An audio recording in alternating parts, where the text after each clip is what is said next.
ॐ जननीं शारदां देवीं रामकृष्णं जगद्गुरुं पादपद्मे तयो श्रुत्वा प्रणमामि मुहुर्मुहुः। तव कथामृतं तप्तजीवनं कविभिरीडितं कल्मषापहम् श्रवणमङ्गलं श्रीमदाततं भुवि गृह्णन्ति ते भूरिता जनाः।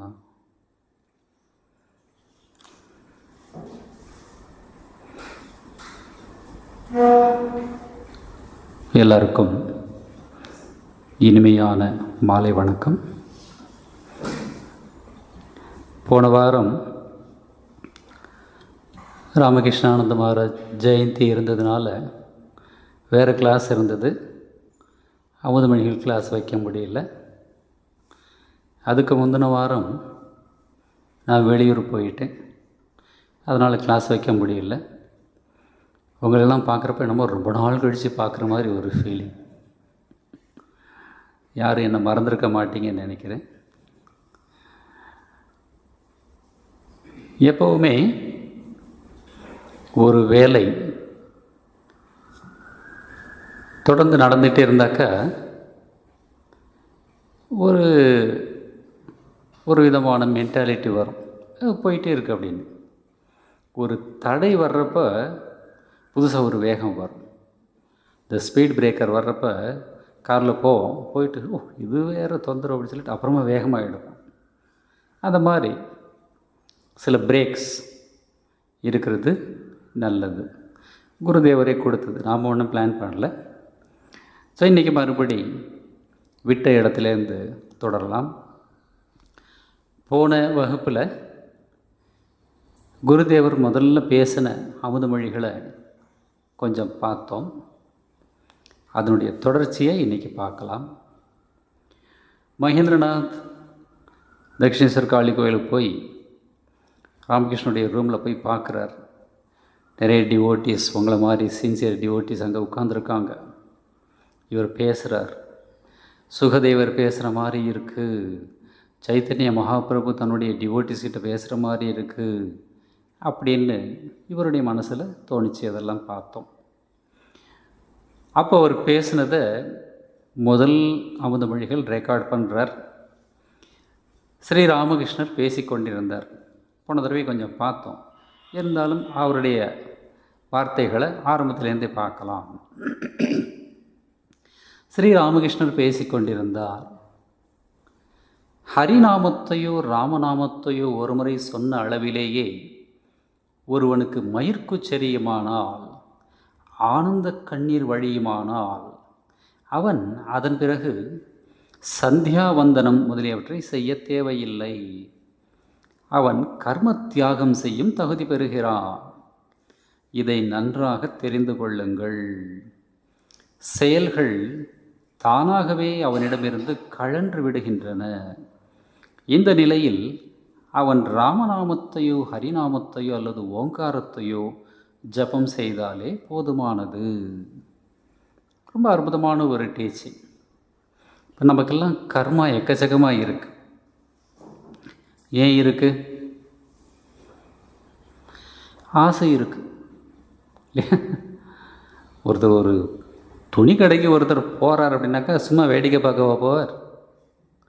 நம்ம பெர்னாட் ஷாவை ஒரு கடைக்கு ஓப்பன் பண்ண கூப்பிட்டாங்களாம். அது நிறைய காஸ்மெட்டிக்ஸ் அது இதுன்னு விற்கிற கடை. அவர் ஓப்பன் பண்ணிவிட்டு உள்ளே போய் ஒரு ஸ்டிக் வச்சுட்டு அவர் நடப்பார். அவர்கிட்ட இருந்த ஒரு காஸ்ட்லி திங் அவருடைய ஸ்டிக் மட்டும்தான். ஐ திங்க் ஸ்பெக்ஸ் வேறு தேர். எல்லாத்தையும் போய் கேட்க, இவர் பார்த்ததே கிடையாது காஸ்மெட்டிக்ஸ். இதை போய் பார்க்குறாரு. இது எதுக்கு? இது புருவத்தில் பூசுறதுக்கு. Very good. இது எதுக்கு? இது கழுத்தில் போடுறதுக்கு. இது எதுக்கு? ஷூ பாலிஷ் போடுறது. அப்படின்னு வரிசையாக அந்த கடை ஓனர் சொல்லிகிட்டே வர்றார். முழு கடையும் சுற்றி பார்த்துட்டு வெளியில் வர்றப்ப சொன்னாராம், without all these things I am so happy அப்படின்னார். இவ்வளோ திங்ஸ் வச்சுக்கிட்டு ஜனங்க இருக்காங்க, ஹாப்பியாக இல்லை. நான் இதில் எதையுமே யூஸ் பண்ணலை, ஐ ஆம் ஹாப்பி அப்படின்னு சொன்னாராம். ஸோ ஆசைகள் இருந்தால் இந்த திங்ஸ் எல்லாம் வரும் இல்லையா? இப்போ இவ்வளோ கடைகள் இருக்க மயிலாப்பூரில், டி நகரில், யாரை நம்பி வச்சுருக்காங்க? நம்முடைய ஆசைகளை நம்பி வச்சுருக்காங்க இல்லையா? உங்களுக்கெல்லாம் ஆசையே இல்லைன்னு வச்சுக்க, என்ன மாதிரி ஆயிட்டீங்கன்னு வச்சுங்க, இவங்க கடையெல்லாம் எடுத்துகிட்டு வேற எங்கேயா போய் பார்க்கணும். ஸோ ஆசைகள் இருக்கிற வரைக்கும் கர்மங்கள் தொடர்ந்து கொண்டே இருக்கும். அதை தான் இங்கே சொல்கிறார். ராமநாமம் இல்லை ஹரிநாமம் சொல்கிறப்போ, மயிர்குச்செரியமானால் நந்தனார் அப்படின்னு ஒரு டிவோட்டி இருந்தார். திருநாளை போவார் அப்படின்னு அவருக்கு ஒரு ஸ்பெஷல் பட்டமே கொடுத்துருந்தாங்க. நாளைக்கு போவேன் நாளைக்கு போவேன்னு சொல்லிப்பார். தன்னுடைய மனசை தானே சாந்தப்படுத்திப்பார். அவர் பாட்டு வேலை செஞ்சுட்டே இருப்பார். செஞ்சுட்டே இருக்கிறப்ப ஓம் நம சிவாய் அப்படின்னு சொல்லிகிட்டே இருப்பார். யாராவது ஒருத்தர், ஒரு அன்பர், ஒரு டிவோட்டி வந்து சிவபெருமானை பற்றி பேசினா அதை கேட்குறப்போ அவர் கண்லேருந்து ஆனந்த கண்ணீர் வழியும். பக்தியின் உச்சம் அது. நமக்கெல்லாம் வரல என்னக்கா, நம்ம இன்னும் வளர்ந்துக்கிட்டு இருக்கோம். டிஸ்கரேஜ் ஆக வேண்டாம், வி ஆர் க்ரோயிங். அந்த அளவுக்கு இல்லை. இப்போ நல்ல grown up student, physics students கிட்ட போய் ஐன்ஸ்டீன் தியரியை பற்றி பேசினா டக்குன்னு கேட்ச் பண்ணுவான். சின்ன பசங்கிட்ட போய் பேசினா அவங்களால புரிஞ்சிக்க முடியாது. லைக் தட், எப்போ இறைவன் பேரை கேட்டாலே நமக்கு ஆனந்த கண்ணீர் வருதோ, பக்தி முத்தி இருக்குது. மெச்சூர்டு டிவோஷன், அன்கண்டிஷனல் டிவோஷன் அப்படின்னு சொல்லுவாங்க. இப்போ நமக்கு பக்தி இருக்குது, இல்லைன்னு சொல்ல, இல்லைனாக்கா நீங்கள் ஏன் வரீங்க? நான் கூட நினச்சேன், இன்றைக்கி காலையில் மழை பெஞ்சிட்டு இருந்தப்போ வாட் வில் ஹேப்பன் ஈவினிங் அப்படின்னு நினச்சேன். மழை வந்துருச்சுனாக்கா வர்றது கொஞ்சம் கஷ்டமாக இருக்கும் நேச்சுரலி. பட் அதையும் மீறி வரலாம்.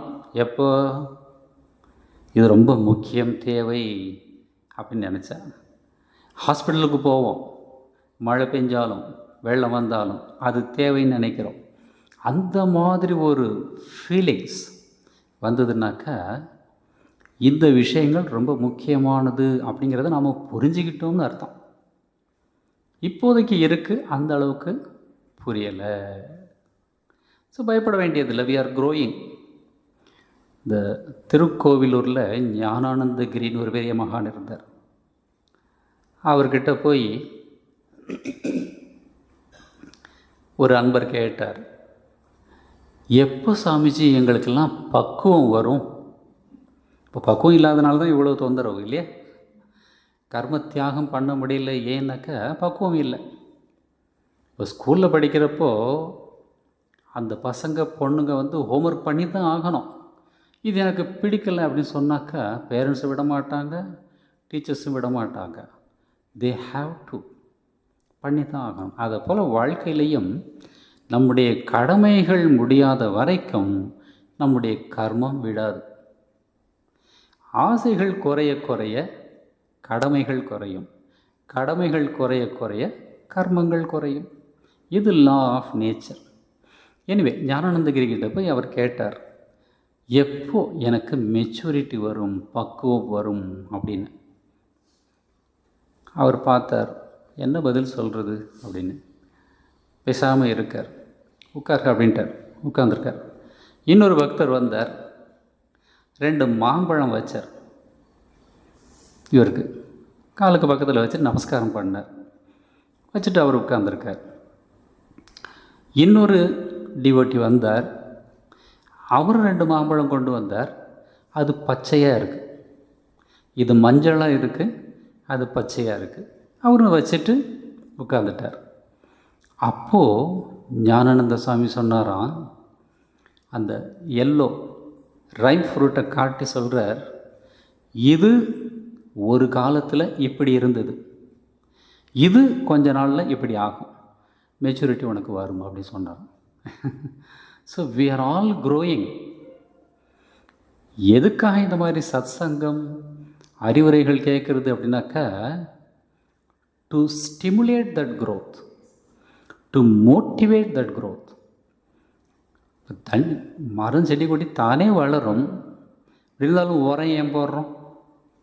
வளர்ச்சியை அதிகப்படுத்துறதுக்கு, சீக்கிரமாக கொண்டு வரதுக்கு. அதை போல் இந்த பயிற்சிகள்லாம் செஞ்சாக்கா உங்களுக்கும் மேலே போய் குருதேவரை பார்க்குறப்போ கண்ணீர் வரக்கூடிய சான்ஸ் வரும். ஸோ இவங்களுக்கெல்லாம் இப்படி வந்திருக்கே நமக்கு வரலையே அப்படின்னு தயங்க வேண்டிய அவசியம் கிடையாது. we are also growing. சுவாமி கம்பீரானந்தஜி மகாராஜ் நம்முடைய சங்கத்தினுடைய 11வது பிரசிடெண்ட், மகாபுருஷ் மகாராஜுடைய டிசைபிள் பிரசிடெண்ட்டாக இருக்கார். கடைசியாக அவருக்கு ஒரு ப்ரோக்ராம், வராசத் அப்படிங்கிற ஒரு சென்டர், அது மகாபுருஷ் மகாராஜுடைய ஜென்மஸ்தானம், அவர் பிறந்த ஊர் அது. அங்கே ஒரு ஆசிரமம் இருக்குது, ஒரு கோயில் இருக்குது, சின்ன ஆசிரமம், ரொம்ப அழகாக இருக்கும்.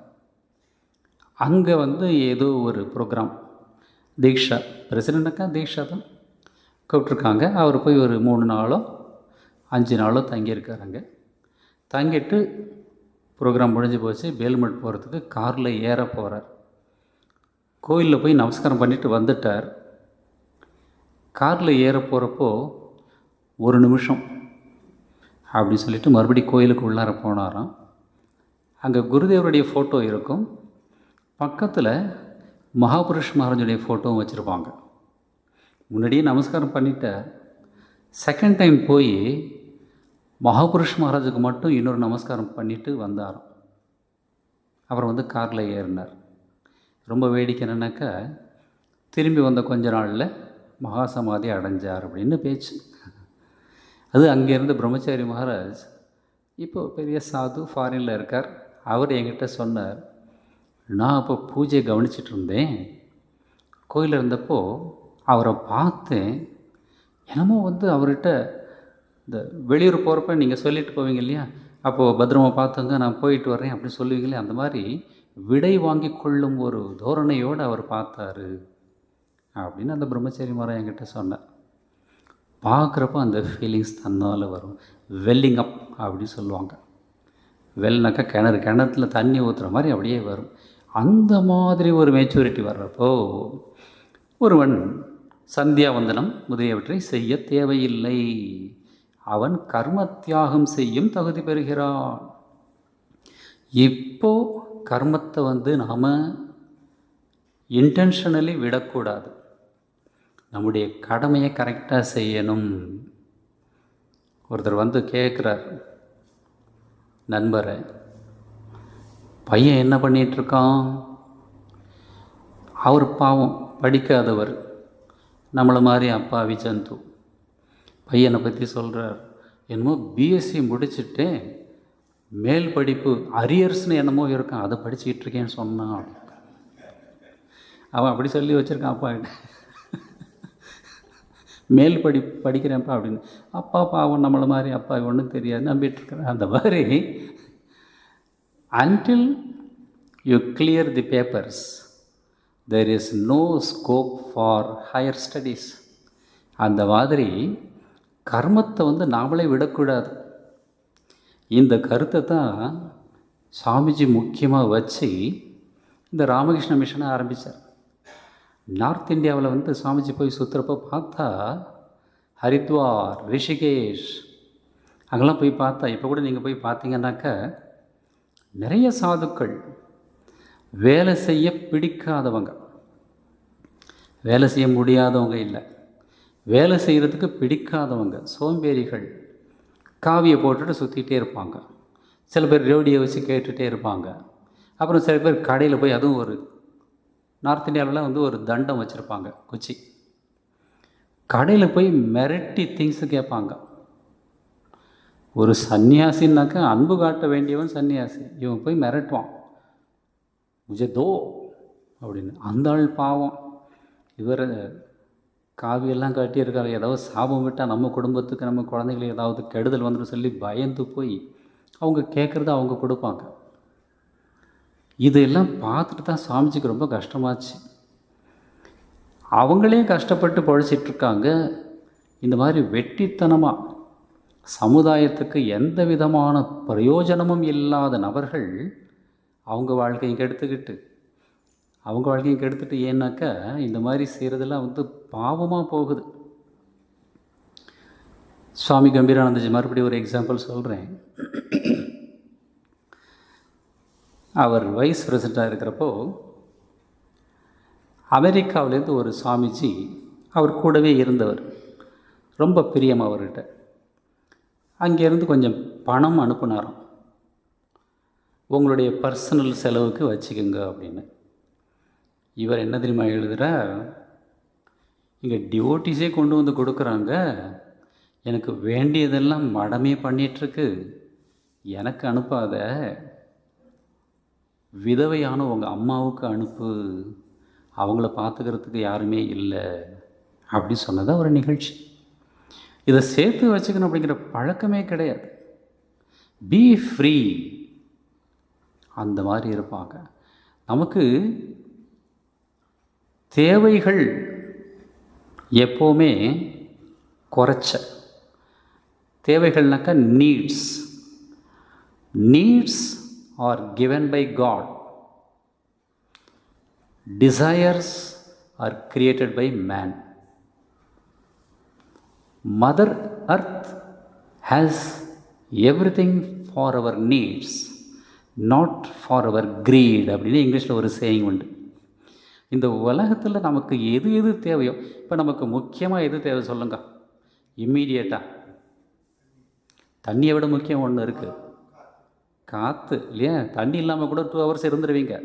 மூக்கை பிடிச்சி பாருங்கள், எங்கே இல்லை, வெளியில் போய் 4 பேர் வரணும்.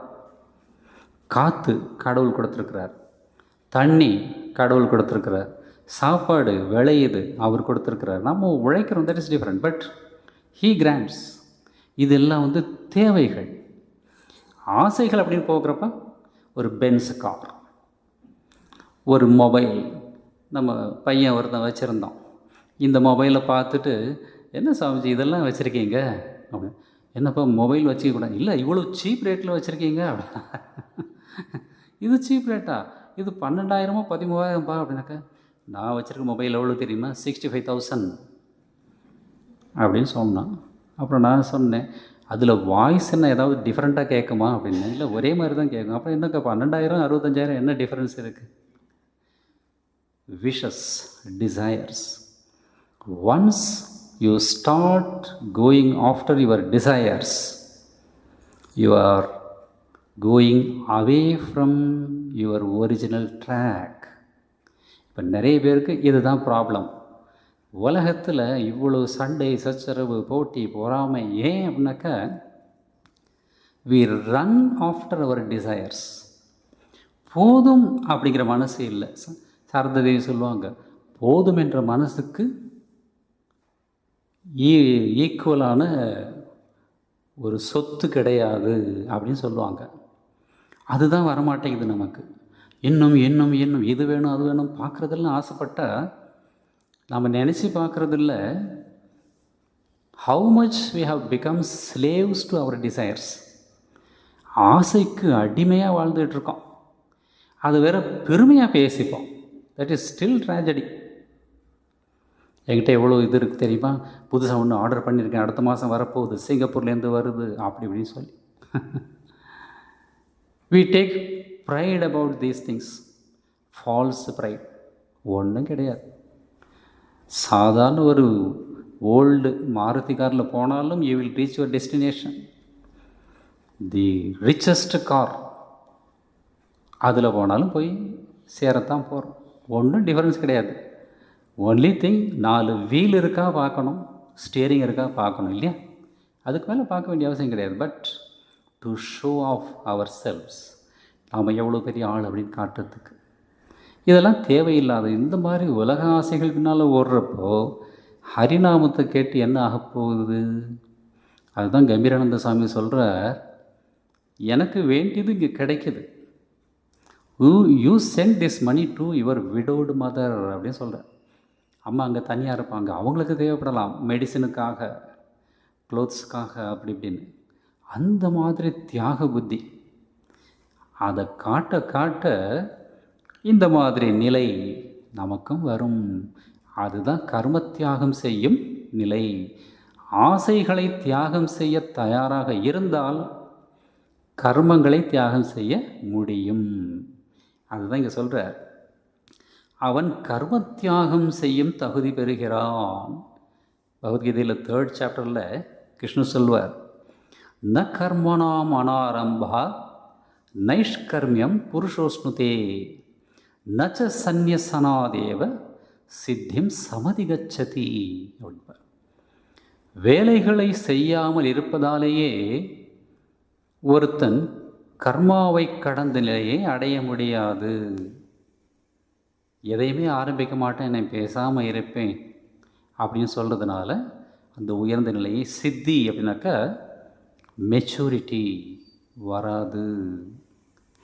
ஸோ அந்த மாதிரி சாதுக்களை ஹரித்வார் ரிஷிகேஷில் சுவாமிஜி பார்த்துட்டு தான் ராமகிருஷ்ணர் பேரில் வரக்கூடிய சாதுக்கள் சமுதாயத்துக்கு சுமையாக இருக்கக்கூடாது. They should be helping the society. பகவத்கீதையிலே இன்னொரு இடத்துல கிருஷ்ணன் சொல்வார், வேலை செய்யலைனாக்கா இந்த ஷரீர யாத்ரா, இந்த பயணம், வாழ்க்கை பயணம், அதுவே ரொம்ப டிஃபிகல்ட் ஆகிடும். இப்போ எல்லாருமே ஏதோ ஒரு வேலை செஞ்சிட்ருக்கீங்க இல்லையா, செஞ்சிட்ருந்தீங்க, இல்லைனாக்கா இப்போ செஞ்சு முடிச்சிருப்பீங்க. ஸோ சம்திங் ஆர் அதர் நாம் கொடுத்தா தான் இயற்கை நமக்கு கொடுக்கும். Give and take is the law. இதை தான் சுவாமிஜி இந்த மிஷனுக்கு அடிப்படையாக வச்சு, சும்மாவாச்சும் காவி உடை போட்டுக்கிட்டு சுற்றிட்டு இருக்கக்கூடாது, சமுதாயத்துக்கு உதவியாக இருக்கணும் அப்படின்னு சொல்லி ஆரம்பித்தார். இது ராமகிருஷ்ணன்கிட்டேருந்து வந்த கருத்து. அதுதான் இங்கே சொல்கிறார், கர்ம தியாகம் செய்ய தகுதி பெறுகிறான். இதை நன்றாக தெரிந்து கொள்ளுங்கள்.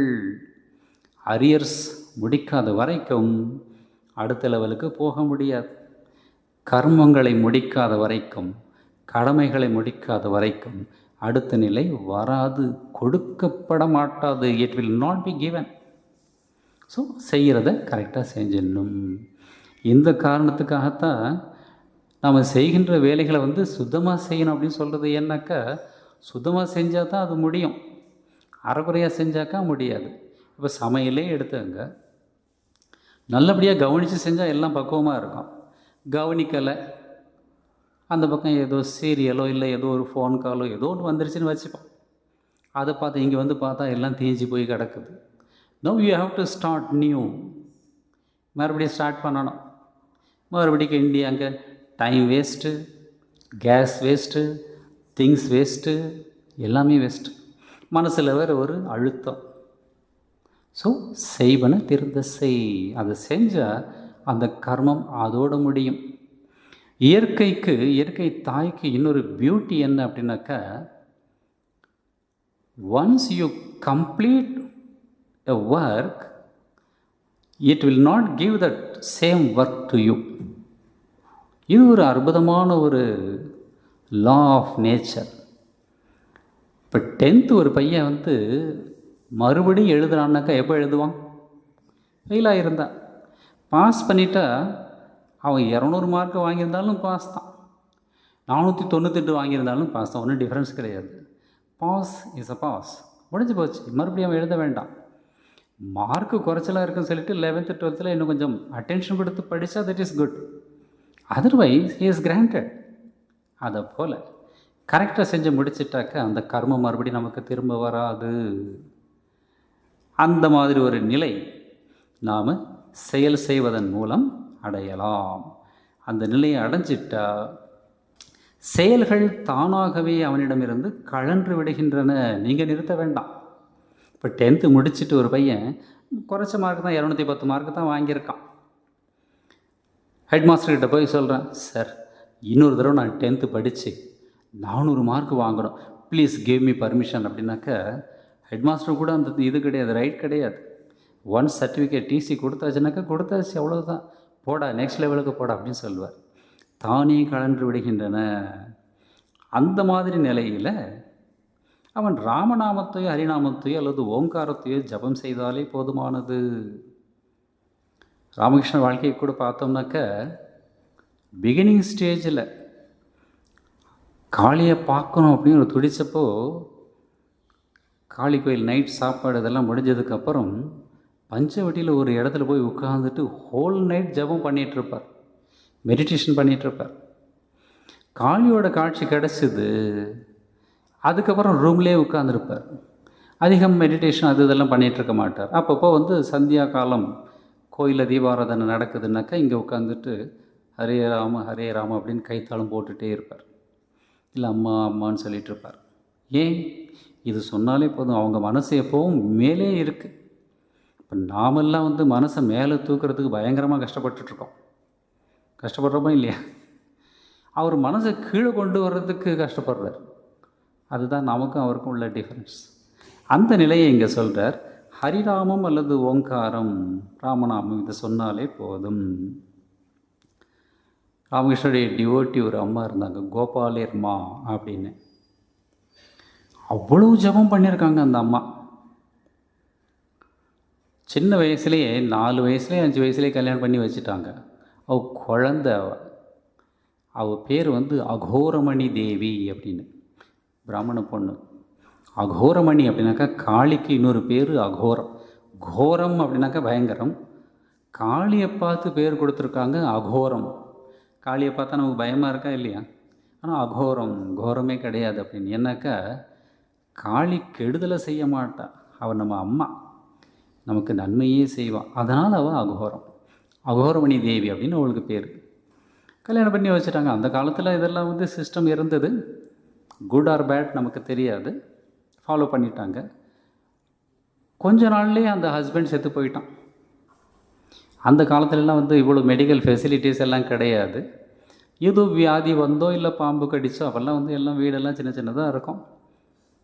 நிறைய மரங்கள்லாம் இருந்தது, பாம்புகள்லாம் நிறையா இருந்தது. ஏதோ ஒன்று ஆகி அந்த ஹஸ்பண்ட் செத்து போயிட்டான். இந்த பொண்ணுக்கு கல்யாணம்னாலே என்னன்னு தெரியாத வயசு, விதவை ஆகிட்டான். மொட்டை அடித்து விட்டாங்க, வெளியில் வரக்கூடாது. 7 வயசு 6 வயசு சம்திங் லைக் தட். உடனே வந்து ஃபேமிலி குரு வந்து கிருஷ்ண மந்திரத்தை சொல்லி நீ இதை ஜபம் பண்ணிக்கிட்டே இரு அப்படின்னு சொல்லிட்டு போயிட்டார். அந்த குழந்தை அவள் பாட்டு ஜபம் பண்ணுறான். கொஞ்சம் பெரியவள் ஆனதுக்கப்புறம் அவளுக்கு புரிய வருது, ஹஸ்பண்ட் இஸ் நோ மோர். சொந்தக்காரங்க தெரிஞ்சவங்க வீட்டிலலாம் வந்து ஹஸ்பண்ட் ஒய்ஃப் 2 பேரும் இருக்காங்க. என்னுடைய கணவன் எங்கே அப்படின்னு கேட்குறப்ப தான் தெரிய வருது, அவர் போயிட்டார் உனக்கு கஷ்டம் கொடுக்காம. ஸோ அப்படி சொல்கிறாங்க. அப்போ தான் அவளுக்கு தெரியும். அந்த காலத்தில் மறுமணம்லாம் கிடையாது. இப்போ தான் வந்து கல்யாணம் பண்ணிவிட்டு புருஷன் இருக்கிறப்பவே லிவிங் டுகெதர்னு சொல்லிட்டு எங்கெங்கேயோ போயிடுறாங்க. அது என்னமோ ஒரு அமெரிக்கன் ஜோக். நம்ம சுவாமிஜி ஒருத்தர் அமெரிக்காவிலேருந்து வந்து ஒரு சொல்வார் வேடிக்கையாக. 2 லேடிஸ் மீட் பண்ணாங்களாம். ஒருத்தி கேட்குறா, ஃப்ரெண்டு என்னமோ பேர், are you living with the same James? No, this is the 3rd James அப்படின்னு அவ சொல்கிறாங்க. அந்த மாதிரி கல்ச்சரே கிடையாது. ஆனால் பழைய காலத்தில் இந்தியாவில் அந்த மாதிரி கிடையாது. அவங்கள பார்த்து நம்ம ஆளுங்க இப்போ இந்த மாதிரி மாறிட்டுருக்காங்க. முக்கியமாக இந்த நடிகர்கள் அந்த மாதிரி தான் இருக்காங்க, விவஸ்தையே இல்லாமல். அதை விட மோசமான நியூஸ் என்னன்னாக்கா, அவங்கள பார்த்து ஃபாலோ பண்ணுறதுக்கு நிறைய புத்திசாலிகள் சொசைட்டியில் இருக்காங்க. எனிவே அது டிஃப்ரெண்ட். ஸோ இந்த அம்மா அகோரமணி தேவி அப்போவே ஜெபம் பண்ண ஆரம்பிச்சிட்டாங்க. உனக்கு இனிமேல் வாழ்க்கை கிடையாதுன்னு அவங்க அம்மா சொன்னாங்க. கிருஷ்ணனுடைய பேரை சொல்லிகிட்டே இரு, முக்தி அடைய பாரு அப்படின்னு. சின்ன வயசு கிராமத்து பொண்ணுங்க. யார் வந்து வசதிக்கு பின்னால் போவாங்க அப்படின்னாக்கா, யார் அதை டேஸ்ட் பண்ணாங்களோ அவங்க தான் போவாங்க. கிராமத்தில் வசதிகள் கிடையாது, அதனால் அது இல்லாமையே வாழ பழகிடுவாங்க. இப்போ நமக்கு ஒன்றும் கிடையாது, ஒரு நாள் வீட்டில் கரண்ட் இல்லைன்னு வச்சுக்க எவ்வளோ கஷ்டமாக இருக்கும். ஏன்னா வி ஆர் ஹேபிச்சுவேட்டட். இந்த குடிசையிலலாம் இருப்பாங்க. வில்லேஜ் அந்த செங்கல்பட்டு தாண்டி சில ஊருக்கெல்லாம் போயிருக்கேன். கரண்ட்டு இல்லையா அதனால் என்னங்கிற மாதிரி இருப்பாங்க. So they are independent. நம்மளை விட அவங்க ஃபார் பெட்டர். அந்த மாதிரி இந்த அம்மாவுக்கு, இந்த பொண்ணுக்கு ஒன்றும் கிடையாது. ஜெபம் பண்ண ஆரம்பிச்சிட்டா. பூஜை பண்ணுவான். அவங்க அண்ணாவோ யாரோ இருந்தாங்க, அவங்க வீட்டில் இருந்துட்டு ஜெபம் பண்ணுறது, பூஜை பண்ணுறது, இப்படியே போயிட்டுருக்கு. அப்புறம் ராமகிருஷ்ணன்கிட்ட பழக்கம் வருது. அடிக்கடி வந்து பார்த்து, ராமகிருஷ்ணன் வந்து அந்த அம்மா கொடுக்குற சாப்பாட்டை சாப்பிடுவார். எல்லோரும் கொடுக்குறத சாப்பிட மாட்டார். ஒரு 4-5 பேர் தான் லக்கி பீப்புள். அதில் இந்த அம்மா ஒன்று. அதுவும் வர்றப்பெல்லாம் கேட்பார். இந்த அம்மாவுக்கே ரொம்ப வருமானம்லாம் ஒன்றும் கிடையாது. ஏதோ பிரதர் கொடுக்குறத வச்சுக்கிட்டு ஏதோ மேனேஜ் பண்ணிகிட்ருக்கா. இந்த அம்மா போனால் என்ன கொண்டு வந்த அப்படின்னு கேட்பேன். இப்போ நான் கேட்க ஆரம்பிச்சேன்னு வச்சுங்க, அடுத்த வாரம் வருவீங்களா? நீங்கள் வருவீங்க. அந்த அம்மாக்கிட்ட இன்றைக்கி என்ன சமைச்சு கொண்டு வந்தேன் அப்படின்னு கேட்பார். இந்த அம்மாவுக்கு ஒரு வெறுப்பாக இருக்கும். கடவுளை பற்றி பேசுவது தான், எப்போ பார்த்தாலும் சாப்பாட்டை பற்றியே பேசிகிட்டு இருக்காரு இந்த மனுஷன், சரியான சாப்பாட்டுறாமனா இருப்பார் போல இருக்கு அப்படின்னு நினச்சிட்டு இருப்பாளாம் அந்த அம்மா. இருந்தாலும் ஒரு அட்ராக்ஷன் வந்துக்கிட்டே இருப்பான். கடைசியாக ஒரு நாள் யாருமே இல்லாதப்போ ரூமில் அந்த அம்மா வந்திருக்காங்க. அப்போ ராமகிருஷ்ணர் அந்த அம்மா பக்கத்தில் போய் உட்காந்துட்டு தன் கையால் அந்த அம்மாவுக்கு பிரசாதத்தை ஊட்டுறார். அந்த அம்மா கண்ணிலேருந்து தண்ணி வருது. ஏன் தண்ணி வருது? மனசில் எந்த ஆசையும் இல்லை. அந்த ஆசைகள் தான் நம்ம கண்ணிலேருந்து தண்ணி வருது தடுக்குது. ஆசைகள் இல்லை, கண்ணிலேருந்து தண்ணி வருது. கோபால் கோபால்னு கூப்பிடுவார் அந்த அம்மா ராமகிருஷ்ணரை, கோபாலகிருஷ்ணன். இன்றைக்கி என்ன இவ்வளோ கருணை, நீயே ஊட்டுற அப்படின்னு. அவர் ராமகிருஷ்ணன் சொல்கிறார், முந்தைய ஜென்மங்களில் நீ எனக்கு ஊட்டி இருக்க. இதெல்லாம் கணக்கு வச்சுருக்காரு பாருங்க. நாம் செய்கிற நல்ல செயல்கள் எதுவுமே அவருடைய கண்ணிலேருந்து தப்பாது அப்படிங்கிறதுக்கு இதெல்லாம் வந்து எக்ஸாம்பிள்ஸ். ஸோ நல்ல செயல்கள் செய்கிறப்ப சந்தோஷமாக செய்யுங்க, சான்ஸ் கிடச்சா. எல்லாத்தையும் அவர் கணக்கு வச்சிட்ருக்கிறார். சித்ராகுப்தன் மாதிரி, முந்தைய பிறவியில் நீ எனக்கு ஊட்டியிருக்க, அதை தான் நான் ஊட்டுறேன். அப்படியா? எனக்கு தெரியாதே. எனக்கு தெரியும். அது சொல்லிவிட்டு அப்புறமா சொல்கிறார், அந்த அம்மா அவ்வளோ ஜபம் பண்ணியிருக்காங்க, நீ இனிமேல் ஜபம் செய்ய வேண்டிய அவசியமே கிடையாது அப்படின்னு சொல்கிறார். ஏன்னா அவ்வளோ ஜபம் பண்ணியிருக்காங்க. என்னமோ துளசிதாசர் இல்லை, தியாகராஜர் 96 கோடியோ என்னமோ ராமநாமத்தை சொல்லியிருக்கார் அப்படின்னு சொல்லுவாங்க. 96 கோடி ராமநாமம் சொன்னாக்க ராமர் காட்சி கொடுப்பார். விருப்பம் இருந்தால் முயற்சி பண்ணி பார்க்கலாம். சாரதேவி அப்படி ஜெபம் பண்ணியிருக்காங்க. இந்த கோபாலருமா அவ்வளோ ஜெபம் பண்ணியிருக்காங்க. கணக்கே முடிஞ்சு போச்சு அப்படின்னு ராமகிருஷ்ணரே சொல்கிறார். இனிமேல் நீ ஜெபம் பண்ண வேண்டிய அவசியம் கிடையாது, நீ அந்த நிலையை அடைந்து விட்டாய் அப்படின்னு. அந்த அம்மா ஷி வாஸ் ஸோ சிம்பிள். அந்த அம்மா கேட்குறாங்க, ஜெபம் பண்ணக்கூடாதா? அப்போ நான் என்ன பண்ணுறது? நம்ம இந்த மாதிரி வீட்டில் ஏதாவது ஒன்று உடச்சிக்கிட்டு சரி பண்ணிகிட்டே இருப்போம். ஏன்னா நம்மளால் சும்மா இருக்க முடியாது. நம்ம மனசு முழுக்க அந்த சைடு ட்ரெயின்டு. இந்த அம்மாவை ஜெபம் பண்ணாமல் இருக்க முடியாது. ஜெபம் பண்ணாமல் நான் என்ன செய்கிறது அப்படின்னு கேட்குறாங்க. அப்புறம் ராமகிருஷ்ணன் சொல்லி, இந்த உடம்புக்காக இனிமேல் ஜெபம் செய் அப்படின்னு சொல்கிறார். கர்ம தியாகம்.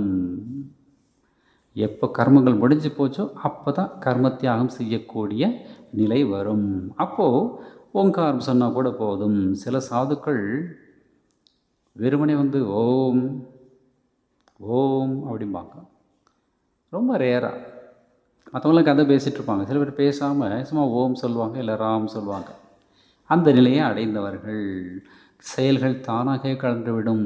ராமகிருஷ்ணன் ஒரு எக்ஸாம்பிள் கொடுப்ப, இந்த மார்க்கெட், வெஜிடபிள் மார்க்கெட் பக்கத்தில் போகிறப்போ ஒரே சத்தமாக கேட்கும். கசமசான்னு என்ன பேசுகிறாங்கன்னே தெரியாது. பக்கத்தில் போய் பார்த்தா ஒவ்வொரு கடையில் இண்டிவிஜுவலாக பேசிகிட்டு இருப்பாங்க. உருளைக்கிழங்கு 80 ரூபா, கத்திரிக்காய் 60 ரூபா அப்படின்னு சொல்லி அப்போ தெளிவாக கேட்கும். அந்த சத்தம் குறையும். அதை போல் மனசு உயர உயர கர்மங்கள் தன்னால் குறையும். அதை சொல்லிட்டு சொல்கிறார், சந்தியா காயத்ரியில் ஒடுங்குகிறது, காயத்ரி ஓங்காரத்தில் ஒடுங்குகிறது அப்படின்னு. இதெல்லாம் வந்து நாம் கூட சாதனை செய்ய இதெல்லாம் வந்து புரியும். சந்தியாவந்தனம் பண்ணுறது வந்து யார் சின்சியராக பண்ணுறாங்களோ அவங்கள கேட்டால் தெரியும், நிறைய டைம் எடுக்கும், நிறைய மந்திரங்கள்லாம் சொல்லணும். அவங்க சின்சியராக பண்ணிகிட்டே வந்தாக்கா ஆட்டோமேட்டிக்கலி மனசே வந்து ஒரு உயர்ந்த நிலைக்கு போகும். அப்போ காயத்ரி மந்திரம் மட்டும் சொல்லிட்டு ஜெபம் பண்ணிகிட்டே உட்காந்துருப்பாங்க. அதுவும் சின்சியராக சொல்லிகிட்டே போனாக்கா ஓங்காரம் மட்டும் சொன்னால் கூட போதும். அதில் எல்லாமே அடக்கம். அதாவது இதிலேருந்து நாம் என்ன தெரிஞ்சுக்கணும் அப்படின்னாக்கா, மனசு பக்குவப்பட செயல்கள் குறைஞ்சிக்கிட்டே வரும். இப்போ எம்எஸ்சி படிக்கிற பையனுக்கெல்லாம் ஹோம்ஒர்க் கொடுக்க மாட்டாங்க. 10th 12th homework. எம்எஸ்சி வந்து அவர் வந்து பாடம் நடத்திட்டு போய் தான் இவனாக உட்காந்து பண்ணுவான் ஆன் ஹிஸ் ஓன். குழந்தைங்களுக்கு அப்படி இல்லை, அந்த ஃபோர்ஸ் பண்ணி அந்த ரூல்ஸு ரெகுலேஷன்ஸை ஃபாலோ பண்ண வைக்கணும். அதை போல் மனசு உயர உயர இந்த ரூல்ஸ் ரெகுலேஷன்ஸ் எல்லாம் போயிடும். ஓங்காரத்தில் எல்லாமே அடக்கம். அதாவது மனசில் சாதனை செய்ய செய்ய பற்றின்மை வளரும். டிஸ்பேஷன், டிட்டாச்மெண்ட் அப்படி சொல்லுவாங்க. இப்போ நமக்கு பற்று அதிகமாக இருக்கிறதுனால இந்த உலக கடமைகள்லாம் நிறைய வருது.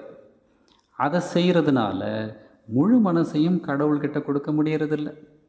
இந்த பற்றின்மை கொஞ்சம் கொஞ்சமாக வருதுன்னாக்கா கடவுள் அதிகமாக வராருன்னு வச்சுக்கலாம். இது அதிகமாக அதிகமாக அது குறைஞ்சிட்டே வரும். அந்த மாதிரி ஒரு நிலை அவங்களுக்கு வரும். டிட்டாச்மெண்ட்டை பற்றி சொல்கிறப்போ ஒரு அறிஞர் சொல்கிறார், ரொம்ப அழகான ஒரு saying. Detachment is not that you own nothing. It means that nothing owns you. பற்றின்மை அப்படின்னா என்ன? எந்த பொருளும் இல்லாமல் இருக்கிறது பற்றின்மை அல்ல. பொருள்கள் இருந்தாலும் இது என்னுடையது அப்படிங்கிற எண்ணம் இல்லாமல் இருக்கிறது பற்றின்மை. ஜனகராஜா பெரிய ராஜா, சீதாவை வளர்த்த அப்பா, பெரிய ஞானி. ஒரு பக்கம் ராஜா, இன்னொரு பக்கம் ஞானி. அவருடைய பேர் புகழை கேட்டுட்டு ஒரு சாது ஒருத்தர், அது எப்படி ஒரு ராஜா ஞானியாக இருக்க முடியும், நான் போய் பார்க்கணும் அப்படின்னு சொல்லிட்டு வந்தார். வந்தோடனே அதை சொல்ல முடியுமா? ராஜா உன்னை டெஸ்ட் பண்ண வந்திருக்கேன் அப்படின்னு சொல்ல முடியுமா? வந்துட்டு, ராஜா இங்கே ஒரு 2-3 நாள் தங்கலான்னு பார்க்குறேன், தங்க முடியுமா அப்படின்னு கேட்டார். ரொம்ப சந்தோஷம் அப்படின்னு சொல்லிட்டு அரண்மனைக்கு பக்கத்துலேயே வந்து கெஸ்ட் ஹவுஸ் எல்லாம் இருக்குது, ஒரு ரூம் போட்டு கொடுத்துட்டாங்க. சாதுவுக்கு வேண்டிய சாப்பாடு இதெல்லாம் வந்து கிடைக்கிது. அவர் இந்த சாது அங்கே இருந்து சுற்றி பார்க்குறாரு, அரண்மனையை பார்க்குறாரு, ராஜாவை பார்க்குறாரு, எல்லாம் பார்க்குறாரு. பார்த்தா இவர் எப்போ பார்த்தாலும் அஃபிஷியல் மேட்டர்லேயே இருக்கார். ராஜாங்கிறப்ப எத்தனை பிரச்சனை வரும் இல்லையா? பிரச்சனைகள், உங்களுக்கு பொறுப்பு அதிகமாக அதிகமாக பிரச்சனைகள் அதிகமாகிட்டே வரும். இந்த கம்பீரானந்த சாமி ஜெனரல் செக்ரட்டரியாக இருந்தப்போ ஒரு சாமி போய் கேட்டார், பார்க்க போயிருக்கிறார். அவர் ஏதோ ஒரு சென்டரில் ஒரு டிபார்ட்மெண்ட் பார்த்துக்கிறார். ஸோ கம்பீர் மகாராஜ் கேட்டாராம், எப்படி உன்னுடைய டிபார்ட்மெண்ட் போயிட்டுருக்கு அப்படின்னு.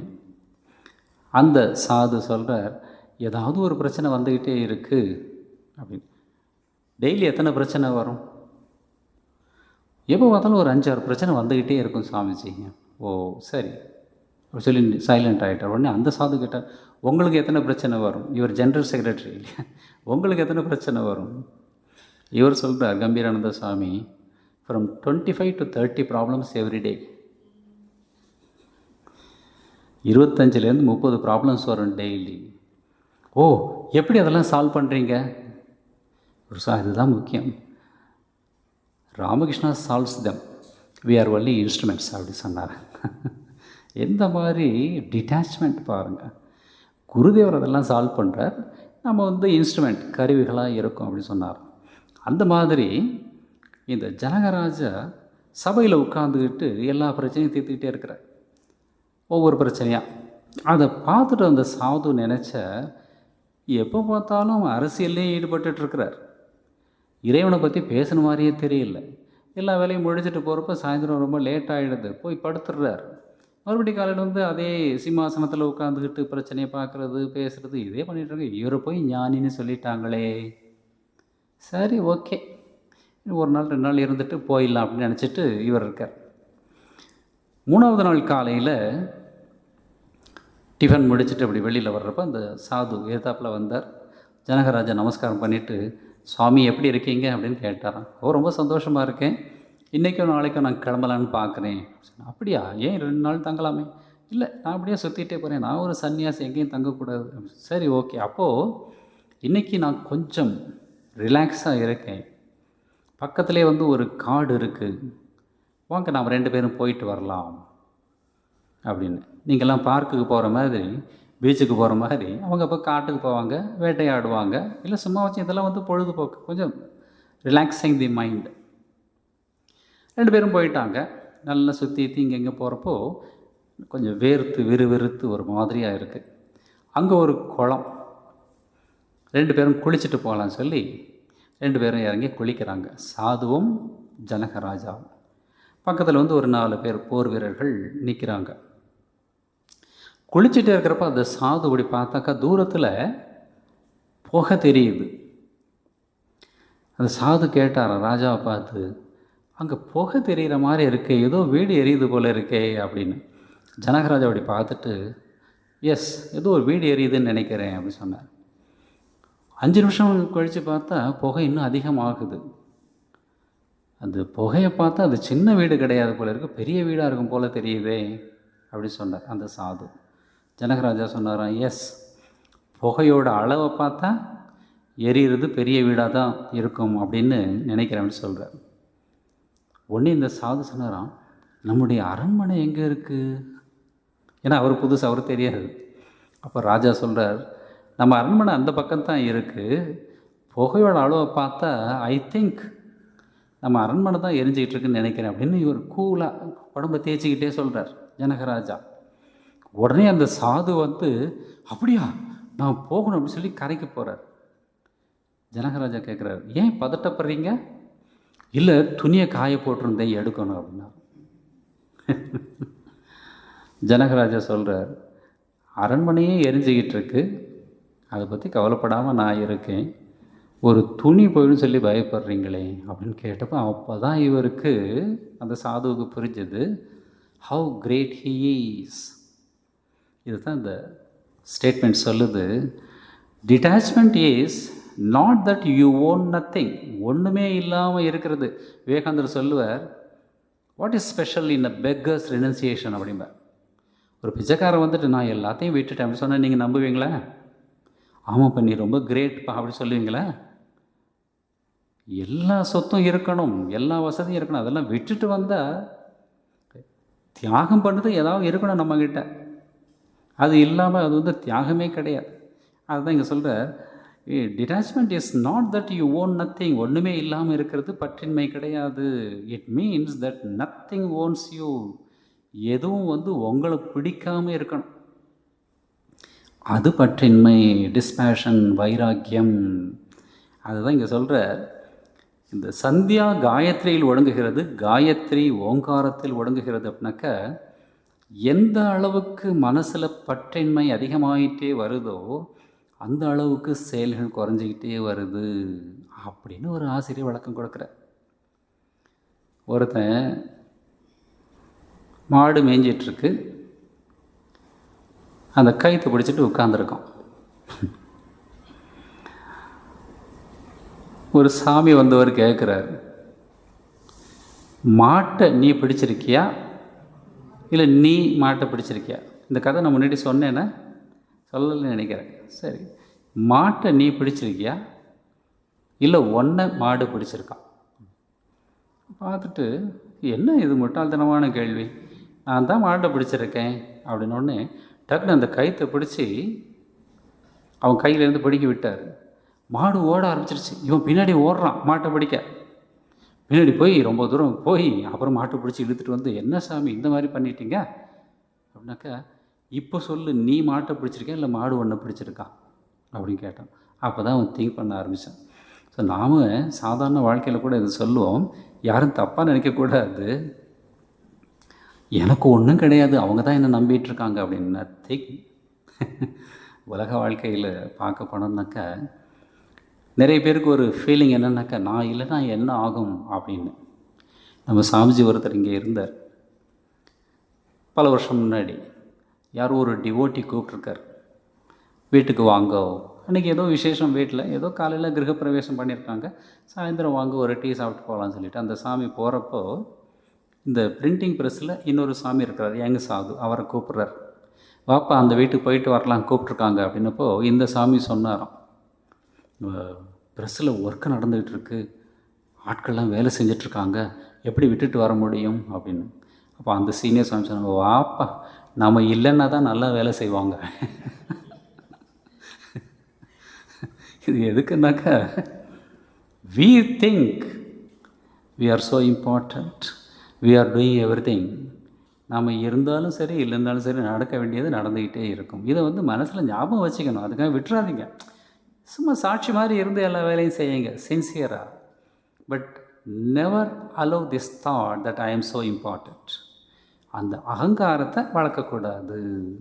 அந்த மாதிரி இருந்தால் இந்த டிட்டாச்மெண்ட் அப்படிங்கிறது படிப்படியாக நமக்கும் வரும். அப்போது ஆட்டோமேட்டிக்காக நம்முடைய காரியங்கள் குறையும் அப்படின்னு சொல்லி முடிக்கிறார். அதை பார்த்த உடனே எல்லாவற்றையும் பிரமிப்புடன் பார்த்த மகேந்திரநாத்துக்கு ஒரு எண்ணம் வருது. ஆஹா, உள்ளத்தை கொள்ளை கொள்ளும் எவ்வளவு அழகான இடம் இது! எத்தகைய அதிசய மனிதர் இவர்! என்ன அற்புதமான பேச்சு! இந்த இடத்தை விட்டு நகர என் மனம் மறுக்கிறதே அப்படின்னு தோணுது. அவர் பிடிச்சி போச்சு. ஏன்னா மனசில் ஏகப்பட்ட பிரச்சனைகள், ஏகப்பட்ட கவலைகள், குழப்பங்கள், என்ன செய்கிறதுன்னு தெரியாத ஒரு நிலை. இந்த தாகத்துக்கு தண்ணி தேடி தவிக்கிற மாதிரி ஒரு நிலை. இந்த இடம் ரொம்ப பிடிச்சி போச்சு.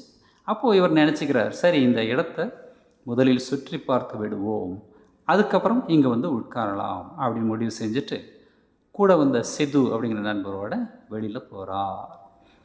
போயிட்டு என்ன பண்ணுறார் அதை அடுத்த வகுப்பில் பார்க்கலாம். ஓம் அசதோமா சத்கமய தமசோமா ஜோதிர்கமய மிருத்யோர்மா அமிர்தம் கமய. ஓம் சாந்தி சாந்தி சாந்தி. ஹரி ஓம் தத்சத். ஸ்ரீராமகிருஷ்ணார்ப்பணமஸ்து. இந்த வகுப்பை பொறுத்த வரைக்கும் உங்களுடைய நண்பர்கள், உறவினர்கள் வேறு யாராவது இருந்தால் கூட சொல்லி வைக்கலாம். அவங்களும் கேட்கட்டும். இல்லை யூடியூப்பில் உங்களுக்கு தெரிஞ்சவங்க, இப்போவே நிறைய பேர் ஃபாரின்லாம் கேட்குறாங்க, மெசேஜ் எல்லாம் போடுவாங்க, சில பேர் கூப்பிட்டு சொல்லுவாங்க. உங்களுக்கு தெரிஞ்சவங்க யாரோ இருந்தால் கூட இந்த லிங்கை அனுப்பி வையுங்க. என்ன ரீசன்? குருதேவருடைய பொன்மொழிகள், அமுத மொழிகள் அவ்வளவு நல்லா இருக்குது. இது நிறைய பேருக்கு பரவணும், அவங்க வாழ்க்கை இன்னும் சிறப்பாக அமையணும். இதுதான் நம்முடைய ஆசை. ஏன் பேச்சு போகணும் அப்படிங்கிறது இல்லை, நல்ல விஷயங்களை பரப்பணும். இது குருதேவருடைய பணி. அதில் உங்களுக்கு விருப்பம் இருந்தால் நீங்களும் ஜாயின் பண்ணணும். நன்றி.